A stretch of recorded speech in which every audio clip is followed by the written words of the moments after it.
Welcome, and on behalf of the John Moore Associates team, I want to say thank you for taking the time to join us for this quarter's market update. If you'd like to learn more about John Moore Associates, I encourage you to visit our website, johnmoore.com. Well, this quarter we certainly have plenty to discuss, with markets at new highs, interest rates on the rise, and of course, the ever-changing political landscape.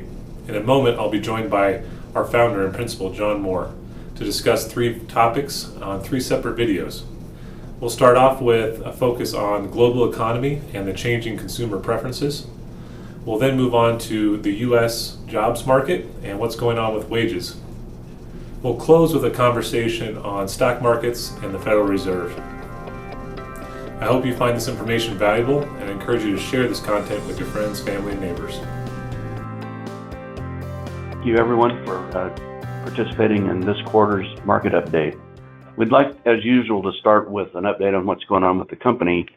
And the office in Scottsdale and the office in Albuquerque continue to function. Our three-generation continuity plan is in place, and we're very comfortable with the process that we've started. And those of you who are new to our firm, or maybe this is your first time learning about us, I'm 68 years old.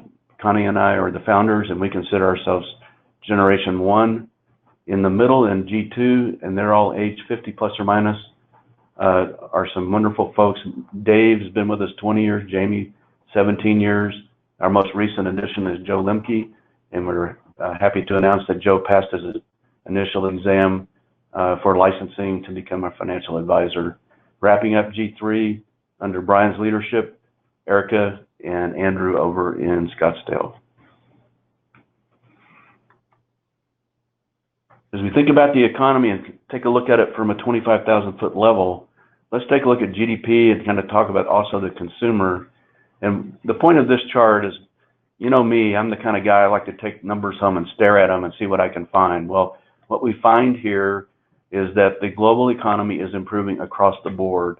If you look at those projections over in that beige colored block, what you'll notice is significant improvement, not only in the advanced or developed economies, but also in the emerging and developing economies and parts of the world.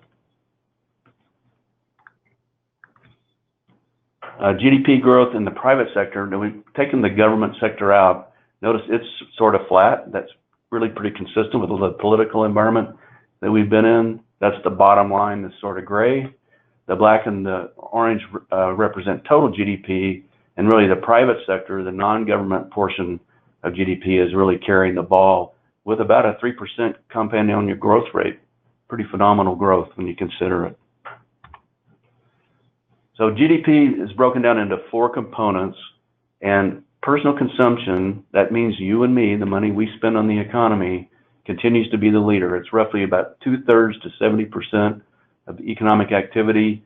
Government and private domestic investment around 17, and right now our net exports are a negative number, and that gets us to our total blend. The key point here is the consumer really matters when it comes to our economy. It's about 70% of overall activity. So if we take a look at the consumer landscape, you can see that Amazon continues to dominate. And notice that sales for non-store retailers, again, primarily Amazon, and notice the industries that have been impacted in a negative manner with actually negative sales growth are those down at the bottom. And it's rather logical that the big box department stores and the big box electronics and appliance stores basically have turned into showrooms for Amazon. People go there, they take a look, maybe push the buttons and see if they like it, and then they end up ordering online through the online retailer.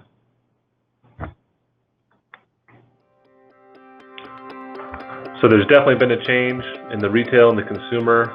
In our next segment, what we'll talk about is how the employment landscape has changed with those consumer preferences. So please join us for segment 2